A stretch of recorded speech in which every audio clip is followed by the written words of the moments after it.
Hamjambo wapenzi wafuatiliaji na wasikilizaji wa Kivu News Info. Tunawatakia amani na usalama eneo yote ambako mulipo, iwe ni ndani au nje ya Jamhuri ya Kidemokrasia ya Kongo.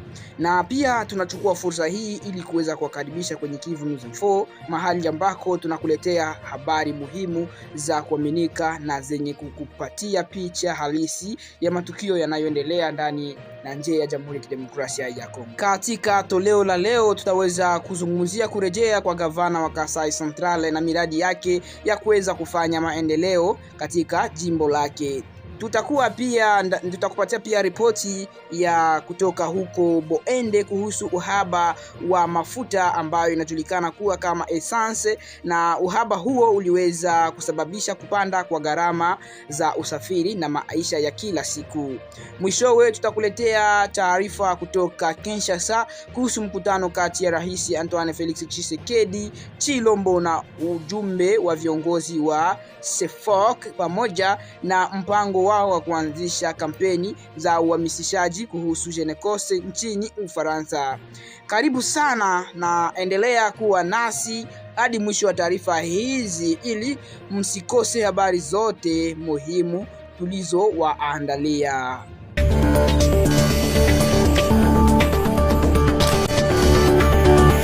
Gavana wa jimbo la Kivu Kusini Jean-Jacques Purusi amewataka wakaaji wa mji wa Uvira kubaki watulivu na kuendelea na shughuli zao za kila siku bila hofu. Ameyasema hayo Jumanne tarehe 4 Agosti mara baada ya kuwasili mjini Uvira, ambao kwa sasa unatumika kama makao ya muda ya serikali ya jimbo hilo baada ya kukaa nje ya mji huo kwa miezi kadhaa. Gavana huyo amesema kuwa katika siku za hivi karibuni kumekuwa na taarifa nyingi zinazosambazwa kwenye mitandao ya kijamii zinazodai kuwa baadhi ya maeneo kama Lenge na Rurambo yameangukia mikononi mwa waasi na kwamba mji wa Uvira umezingirwa. Kwa mujibu wa Jean-Jacques Purusi, taarifa hizo hazina ukweli wowote na ni sehemu ya kampeni ya upotoshaji inayolenga kuwatia hofu wananchi wa maeneo ya Uvira na kando. Amewataka wakaaji kutokuwa na wasiwasi na badala yake waendelee kufuatilia taarifa rasmi kutoka kwa mamlaka husika. Wakati huo Jean-Jacques Purusi amesema kuwa jeshi la FARDC kwa kushirikiana na wapiganaji wa wazalendo wanaendelea kuwepo katika maeneo mbalimbali kwa ajili ya kuhakikisha usalama wa wananchi na kulinda mji wa Uvira pamoja na maeneo yanayozunguka mji huo. Ameeleza kuwa hatua zote muhimu za kiusalama tayari zimechukuliwa na kwamba hakuna sababu ya wananchi kuingiwa na hofu. Amesisitiza kuwa viongozi wa serikali pia wapo mjini humo, jambo ambalo linaonyesha kuwa hali ya usalama inaendelea kufuatiliwa kwa ukaribu. Mwishowe, Jean-Jacques Purusi ametoa pongezi kwa vikosi vya ulinzi na usalama pamoja na serikali kuu ya Jamhuri ya Kidemokrasia ya Kongo kwa juhudi na rasilimali zinazowekwa katika kukabiliana na changamoto za kiusalama mashariki mwa Jamhuri ya Kidemokrasia ya Kongo. Hii ni taarifa ya Kivu News Info kutoka Uvira.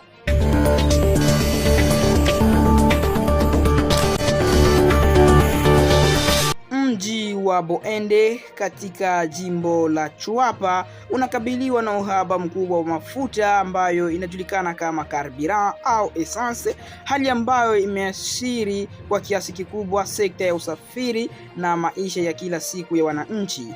Kutokana na kupanda kwa bei ya mafuta, pikipiki na bajaji zimepungua barabarani, huku shughuli nyingine za kiuchumi zikianza kudhorota na kuweza kuwa za wasiwasi. Hivi sasa lita moja ya mafuta inauzwa kati ya faranga za Kongo 10,000 hadi 12,000, tofauti na zamani ambako ilikuwa ikiuzwa takriban faranga 3,315 za Kikongo. Madereva wengi wanasema hawawezi tena kuendelea na kazi zao kwa sababu gharama za mafuta zimekuwa kubwa kupita uwezo wao. Madereva wa bajaji pia wanalalamika hali hiyo, wakisema kwa kuwa mafuta yanayonunuliwa kwa bei ya juu hayawezi kuwapatia faida. Wamelazimika kuongeza nauli, lakini wananchi wengi hawawezi kudumu gharama hizo. Mji wa Boende hauna kituo rasmi cha kuuza mafuta. Wananchi hutegemea wauzaji binafsi wanaojulikana kwa jina la Kadafi, ambao huleta mafuta kutoka Kisangani hata Kongo Brazzaville kwa kutumia njia ya mto, na hali hiyo inaweza kufanya gharama ziwe kubwa za usafirishaji na bei iweze kupanda katika soko la Boende. Jambo linalowashangaza wakaaji ni kwamba mji huo bado yapo matangi ya zamani ya kuhifadhi mafuta yaliyokuwa yakitumiwa na kampuni ya Shell, lakini yameachwa bila kutumiwa kwa miaka mingi sasa. Kutokana na hali hiyo, meya wa Boende ametoa wito kwa serikali na kampuni zinazohusika na usambazaji wa mafuta kufungua tena kituo cha mafuta katika mji huo na kukarabati miundombinu iliyopo ili kupunguza tatizo linalowakabili wananchi wa eneo hilo. Wakati huo huo, kupanda kwa bei ya mafuta kumeongeza gharama za usafiri, chakula, bidhaa nyingine muhimu, jambo linalozidi kuathiri maisha ya wakaaji wa Boende. Wananchi wanaamini kuwa kufunguliwa tena kwa kituo rasmi cha mafuta sio tena suala la mipango ya baadaye, bali ni hatua ya dharura inayohitajika ili kurejesha hali ya kawaida katika mji huo ambao watu wengi hawatumii tena usafiri pasavyo kwa kuweza kukosa mafuta. Hiyo ni taarifa ya Kivu News Info kutoka huko Boende.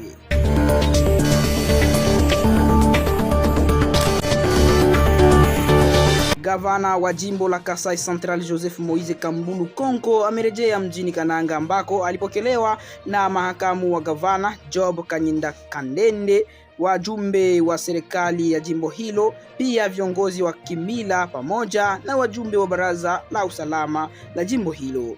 Baada tu ya gavana huyo kuwasili, alisema kuwa ametoka kushiriki vikao vya kufuatilia mradi wa kupambana na mmomonyoko wa ardhi unaotekelezwa kupitia mradi wa dharura na ustahimilifu wa mji wa Kananga. Mradi huo unajulikana kama URUK.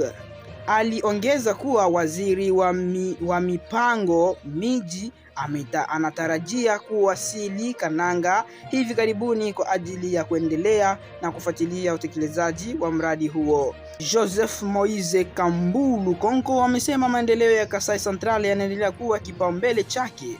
Kwa mujibu wake, fedha za kutekeleza miradi mbalimbali ya maendeleo katika jimbo hilo tayari zimepatikana, hatua ambayo inatarajiwa kuhakikisha utekelezaji wa miradi inayolenga kuboresha maisha ya wananchi. Gavana huyo anasisitiza kuwa serikali ya jimbo itaendelea kusimamia kwa karibu utekelezaji wa miradi hiyo ili kuchochea maendeleo ya kiuchumi na kijamii katika Kasai Central. Katika ujumbe wake kwa wananchi, Joseph Moise Kambulu Konko amewataka wakaaji wa jimbo hilo kuendelea kumuunga mkono Rais Felix Antoine Tshisekedi Chilombo katika azma yake ya kuleta maendeleo nchini Jamhuri ya Kidemokrasia ya Kongo, hususa katika jimbo la Kasai Central. Hiyo ni taarifa ya Kivu News Info ambayo ilikuwa ikikutayarishia magharibi ya siku ya leo kutoka huko Kasai Central.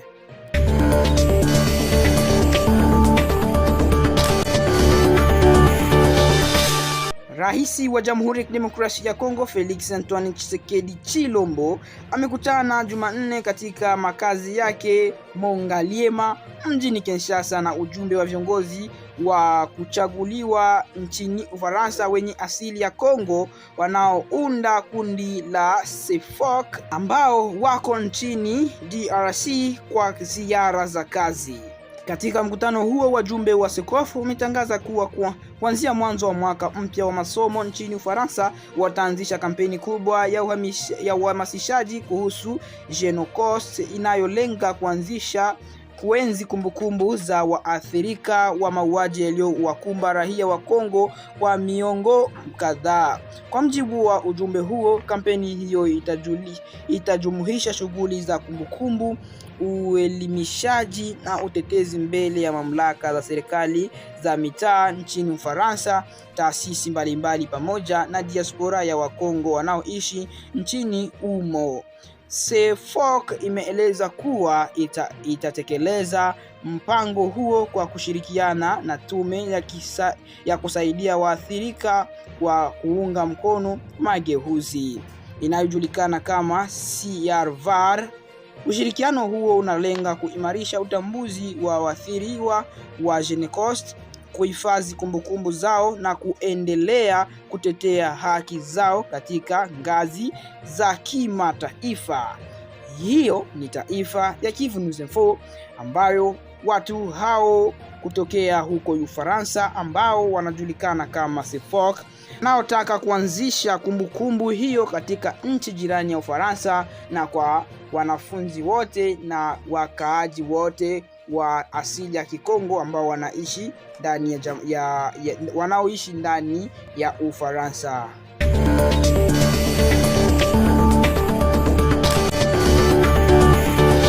Katika maadhimisho ya siku ya kimataifa ya bia iliyofanyika tarehe 4 Agosti, wakaaji wa mji wa Kananga katika jimbo la Kasai Central wanakabiliwa na changamoto kubwa ya upatikanaji wa bia.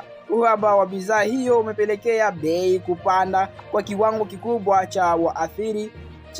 na kuathiri wafanyabiashara pamoja na watumiaji wa bia hizo. Chanzo kikuu cha tatizo hilo ni kusimamishwa kwa shughuli za kampuni ya Union de Brasserie Africaine katika jimbo hilo tangu mwaka wa 2007. Tangu wakati huo, wafanyabiashara hulazimika kuagiza bia kutoka majimbo mengine kama Katanga na wakati mwingine kutoka katika nchi ya Angola, jambo linaloongeza gharama za usafirishaji na hiyo kupandisha bei sokoni. Hivi sasa chupa ya bia yenye ujazo wa santimeta 65 inauzwa kati ya faranga za Kongo 6,000 hadi 8,000. Bei hiyo inaonekana kuwa kubwa kwa wananchi wengi wa Kananga. Katika baa mbalimbali za mji huo, hali imeanza kuathiriwa na imeanza kuashiri biashara mbalimbali. Kwa mfano, katika baa ya Canal de Suez iliyoko katika wilaya ya Ndesha, idadi ya wateja imepungua kutokana na bei hizo. Chupa ya bia ya aina ya Nkoi inauzwa kwa faranga 6,000 za Kongo, huku pia aina ya Tembo ikiuzwa hadi faranga 7,500. Wamiliki wa baa wanasema kupanda kwa bei kunapunguza mauzo yao na kunafanya kupata hasara kutokana na wateja wengi kushindwa kununua bia. Kutokana na hali hiyo, baadhi ya watumiaji wameanza kuelekea kwenye pombe kali ambazo zinauzwa kwa bei nafuu zaidi, ikiwemo pombe inayojulikana kama Chinchiampa ambayo inauzwa kwa bei nafuu na bei ndogo kushinda pombe hizo ambazo brasserie imeweza kupandisha bei.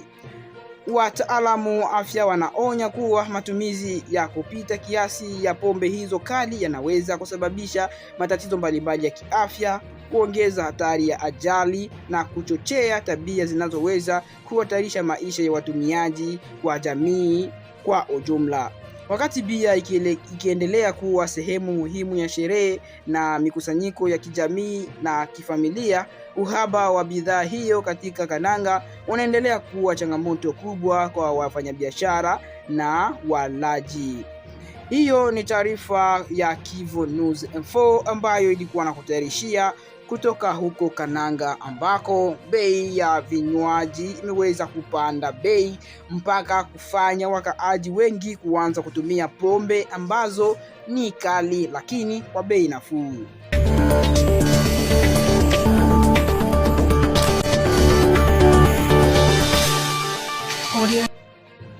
Hapo ndipo tunafikia mwisho wa taarifa zetu za leo. Tunakushukuru sana kwa kuchagua Kivu News Info na kuendelea kuifuatilia siku baada ya siku. Tunatumaini kuwa habari tulizokuletea zimekupa ufahamu wa matukio muhimu yanayoendelea nchini na katika eneo letu. Usisahau kuendelea kutufuatilia kwa taarifa nyingine zitakazofuata.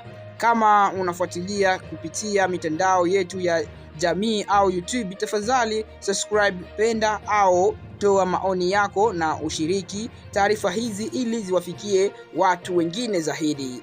Kutoka kwetu sisi wa Kivu News Info, tunakutakia jioni njema au usiku mwema kulingana na muda unaotufuatilia.